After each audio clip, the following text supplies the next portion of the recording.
자, 유동성 장기 부채가 뭐냐면 일단 얘는 계정 과목 자체가 이거죠. 넌 도대체 존재가 뭐니? 유동성, 유동이니까 단기, 장기, 단기, 장기 부채? 그럼 넌 단기냐, 장기냐? 그래서 결론부터 말씀드리면 이 계정 과목은 그래서 시험에 유동 부채인지 비유동 부채인지도 물어봐요. 계정 과목을요. 그래서 뭐냐면 해석을 하실 때 거꾸로 해석해요. 역방향 이렇게 가야 돼요. 이렇게 갑니다. 역으로. 그래서 뜻이 이거예요. 원래 장기 부채인 놈이에요. 태생은 장기 부채입니다. 장기 부채인데 시간이 지나다 보면 1년 이내에 만기가 도래하는 부채가 되거든요. 그런 애들이 있어요. 마치 여러분들이 예를 들어 가지고 저한테 돈을 만기 3년으로 빌리신 거예요.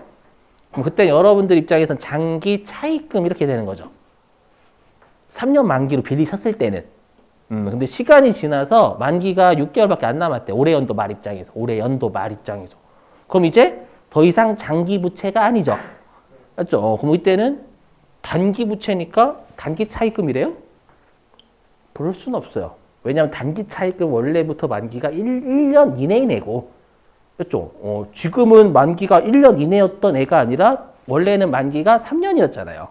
맞죠? 그렇기 때문에 유용한 정보를 제공하려면 원래는 장기 부채였지만 올해 연도 말 입장에서 만기가 1년 이내에 도래했어요 라는 계정 과목을 만들어내야 돼요. 맞죠? 그럴 경우에 쓰는 애가 유동성 장기 부채예요. 맞죠? 해석이 이렇게 가요. 장기 부채였었던 애가 올해 연도 말 입장에서 유동성이 된 부채다 이 뜻입니다. 자, 그러면 이거를 여러분들 사례 가지고 좀 설명 좀 할게요. 사례 가지고 설명 좀 해보자. 자, 사례 가지고 설명. 자, 3년 전 7월 1일에 국민은행으로부터 차입한 장기 차입금 3,200만 원 있답니다. 있는데 이게 내년도 6월 30일에 만기가 도래를 한대요. 도래하고 회사는 이를 갚을 거랍니다. 기말 수정 분개를 하시오. 그러면 기말 수정 분개니까 올해 연도 말 입장에서 분개하라는 얘기잖아요. 그럼 올해 연도 말 입장에서 만기가 이제 몇 개월 남았어요? 6개월 남았죠? 그럼 더 이상 넌 장기 차입금이 아니야 라는 분개를 끊어줘야 돼요. 이해되세요? 그래서 장기 차입금 아니야. 그럼 대변에 있던 장기 차입금을 차변으로 없애야 되겠죠, 여러분들. 그래서 이렇게 차변에 장기 차입금 3,200만 원 이렇게 없애는 거예요. 장기 부채 아니잖아, 이제. 되세요? 그리고 이제 대변에 너는 이제 장기 부채였었지만 시간이 지나서 1년 이내에 갚아야 된 유동성 부채가 된 거야 라는 계정 과목을 적으라는 거예요. 분개 이해되시겠어요? 근데 제가 여기에다가 둘 다 국민은행 걸었죠. 이걸 왜 설명드리냐면 이 유동성 장기 부채가 시험에 많이 나온다라고 했잖아요. 그러면 얘도 1년 이내에 갚아야 될 채무니까 어디한테 1년 이내에 갚아야 될 채무가 됐는지를 표시 꼭 해야 돼요. 그렇죠? 근데 가끔씩 요 장기 차입금은 거래처 원래 잘 거시거든요. 채무니까. 근데 유동성 장기 부채 여기 거래처를 안 거시는 분들이 꽤 많아요. 이렇게 하면 점수가 이제 2점이 날아가는 거예요. 3점 중에서. 그래서 이렇게 된 거죠. 이거 장기 차입금이라는 우리가 비유동 부채를 없애고 장기 부채였었는데 유동성된 부채로 갈아 끼우는 작업하는 거예요. 이해되시겠어요? 그래서 오래된 여자친구나 남자친구를 갈아 이거 좀 그렇다. 죄송합니다. 표현 이거 방금 생각해보니까 이건 아닌 것 같아요. 사례가 이거 양아치잖아요. 쓰레기죠. 사례가 좀 쓰레기였어요 방금. 큰일 날 뻔했다. 못 들으신 걸로. 자, 50페이지. 50페이지래. 죄송해요. 자, 어디로 가주시냐면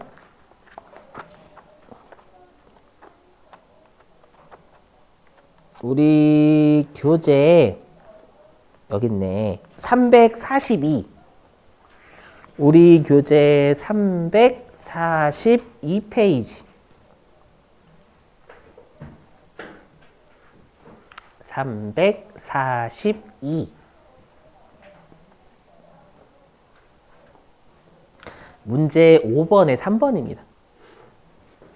342페이지 문제 5번에 3번이고요. 회사는 여러분들 1025. 회사는 1025번.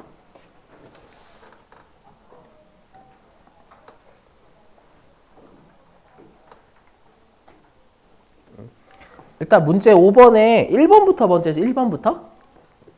1번하고 3번 같이 할게요. 1번부터 먼저 해주세요. 문제 5번에 1번. 어차피 소모품 배웠던 거니까 복습차. 문제 5번에 1번부터 좀 해. 문제 5번에 1번하고 3번을 좀 같이 해주세요, 여러분들. 했죠? 네.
기업은행이라고 치면 기업은행 당좌에서 나오는 기업은행 당좌요?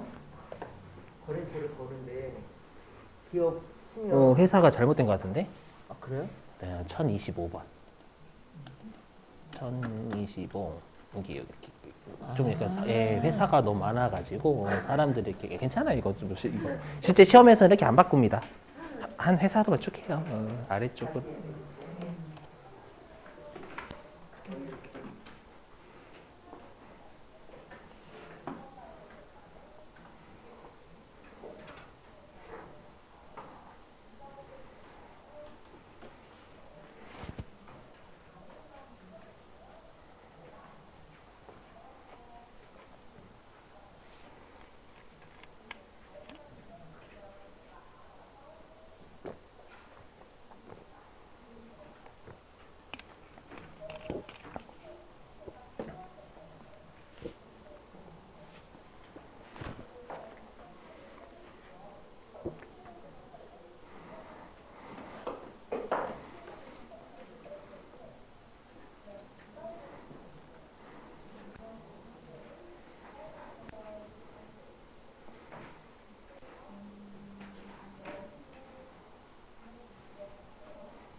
저기 여러분들 해도 되나요?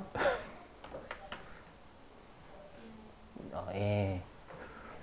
저 해요. 자, 보시면. 자, 문제 5번 유형이니까 12월 31일자 분계고요. 딱 봐도 여러분들 지금 소모품이죠. 이 소모품. 소모품에서 핵심은 뭐냐면 구입할 때 뭐로 처리했냐가 진짜 중요해요. 그럼 회사는 이거죠. 구입한 소모품을 자산 처리했대요. 그 말은 뭐예요? 여기죠. 구입할 때 소모품으로 다 잡았고, 그 다 잡은 게 여기 총액이래, 총액. 총액? 40만, 여기 빨간색. 그래서 10월 1일에 소모품이라는 자산으로 40만 원 잡았고, 그리고 비용으로는 안 잡았다라는 뜻이에요. 동의되시죠, 여러분들? 근데, 보세요. 12월 31일에 미사용이래. 미사용은 자산이에요, 비용이에요? 자산이죠. 남아있다라는 거니까. 그럼 12월 31일에 소모품이라는 자산은 23만 원이 남아있다라는 뜻이에요. 그죠? 화살표가 이렇게 돼야죠. 10월 1일에 소모품 자산으로 40만 원 처리한 게 올해 연도 말에 23만 원이 돼야 된다라는 거예요. 그죠? 그럼 소모품을 어떻게 해요? 17만 원 줄여야죠. 40만 원에서 23만 원 되려면. 맞죠, 여러분들? 그럼 거꾸로 얘기하면 40만 원 중에 23만 원 남아있다라는 건 반대로 17만 원은 쓰는 거예요. 맞죠? 40만 원 중에서 23만 원 남아있다. 미사용 남아있다. 남아있는 거만큼은 우리가 안 쓴 거니까 쓴 거 17만 원이라는 얘기잖아요. 맞죠? 근데 소모품비라는 비용으로 구입할 때 처리했어요, 안 했어요? 안 했어요. 안 했으니까 소모품비라는 비용은 안 한 걸 17만 원으로 기말에 만들어야 돼요. 쓴 것만큼. 되세요? 그래서 꼭 위쪽 잘 보셔야 돼요. 뭐로 처리했냐를 잘 보셔야 돼요. 그렇죠? 자꾸 12월 31일자에 초점을 맞추시면 난리 나요. 진짜 소모품 쪽은. 그렇죠? 그래서 이렇게 적으시는 게 오답을 줄이는 길이기도 해요. 연습하실 때요. 해보면 12월 31일자 이때 대변으로 소모품을 17만 원 깝니다. 그리고 차변에 800번대 소모품비 17만 원 늘리는 거예요. 됐죠? 이게 답이 이게 답. 넘어갑니다요. 넘어감. 네? 네, 거꾸로 하면